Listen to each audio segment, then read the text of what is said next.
the Todd Shapiro Show, SiriusXM 168. Robin Black, how you doing, man? Dude, doing great. I wish I was there with you guys, but I was doing the post show till like 3:45 in the morning after the Conor McGregor madness, and I got a cold. Don't want to give it to you. Yeah, that's very kind of you. That's like respect in the industry, especially in a small studio. Those who get colds know not to do it in areas that are sort of soundproof and you can't breathe, and it ends up stinking like Bilau's feet by the end of it. So I appreciate it. Not only it stinking like Bilau's feet, because I already got to endure that, but not getting a cold.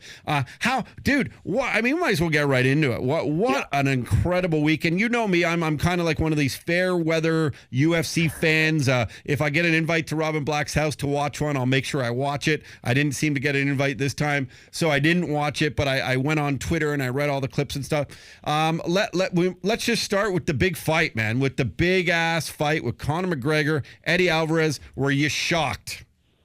No, I was not shocked. He is a new technology. He's evolving like a technology. But I want to backtrack. Before the commercial, you guys were talking about that idea like, hey, if I talk this way and I do this thing, is that just kind of a typical radio thing? You know what I mean? You're looking at self-analyzing that. That's a macro thinking. Looking, hey, wait a second. Does everybody do radio like this? If they do, therefore, I will not be different or unique in any way. I'll be normal. That type of thinking will lead you to, how can I do something new and innovative? And that's what Conor McGregor and his coaches have done. They looked at it and said, how does everybody train to fight? How did they create scenarios? What are the limiting factors that are created that everyone's like, this is how we have to fight? Okay, so that's what all those jerks are doing. I'm going to do something different that penalizes them for that thinking. It's a macro view of fighting. The dude has completely changed the technology of fighting. And just kind of like that 3-point free throw guy, I don't know who he is because I don't know anything about anything other than fighting. But some guy comes along, starts throwing three points. Curry, Steph Curry? Oh, Larry Bird. Yeah, I thought you were talking about Larry Bird. Okay. Yeah, sure, Steph Curry. That sounds right. And everyone's like, oh, my God, how did he do it? He looked and saw a hole and developed a specialized technology to fill that hole.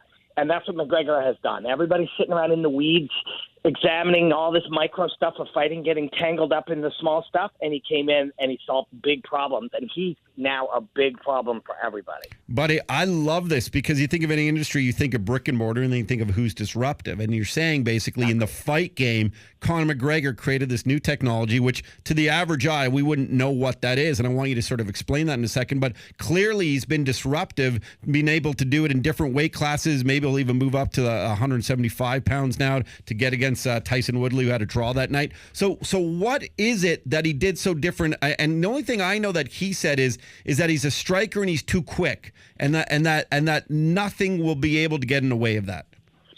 Well, that is a truth, but it's sort of a philosophical approach, and it's something we can do to anything, and it's a modern philosophy that people use, this concept of one thing. If you look at all the things you could do with any problem, whether it's your brick and mortar store or a girl you want to date, anything, you say, what is the one thing such that by doing it, it makes all other things less important or irrelevant? Right? What is that one thing? And in fighting, that one thing is, how do I put myself in a position to hit you and not have you hit me? So he focused on that, just like Mayweather has, and it's very similar thinking.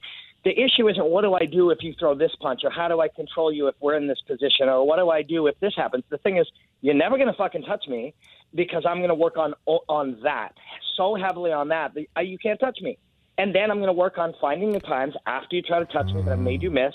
And the next thing becomes I'm going to hurt you when you're extended in those positions. And if we do that, everything else becomes less important or irrelevant. And that it's macro thinking. It's big picture thinking, not where do I put my hand in this thing or how do I respond when this thing happens. It's like, I'm going to make one thing that's so important, everything else becomes irrelevant.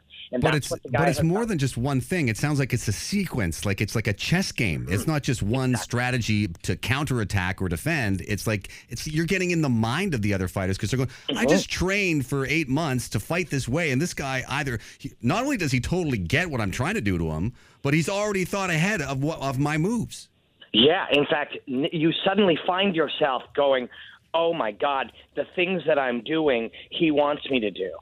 Now I'm fucked, right? And that is, it starts with owning the space. So I get real hyperbolic about this shit because I'm obsessed with it.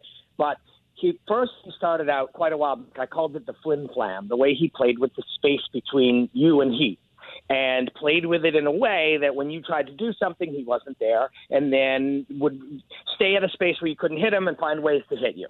Now he's playing with time a little bit, literally fucking with space and time. Now in these moments, he's using time to do more things in a second than most people do. We can call it speed if we like, but in the end, if you found a way to throw 3 punches where normally someone can throw 1, and it isn't just speed, it's weight distribution and all of these little things, suddenly you can't touch him. He used to hit you once when you missed. Now he hits you 3 times. Like, it's another technology. And meanwhile, everybody, all these gyms, all these coaches have been sitting around training the old way, and they built curriculums based around this thing, and suddenly they're all beatable. They are all a prototype, and he didn't figure out how to win a fight. He figured out how to beat that prototype. So if you're one of those, he's just going to beat you. If you could get him to call it the flim flam on TV, I would love that. Yeah. If it's like flimflam.com. The Todd Shapiro Show. All right, we really appreciate you watching that video. Make sure you check out some more videos. Why not? Let's get caught in the Shapiro Show vortex right here. Or you can subscribe to the channel right here and check out videos at any point, because we're going to give you all the alerts. We do appreciate you being a part of our family. Most families hate each other. Not ours. We love you.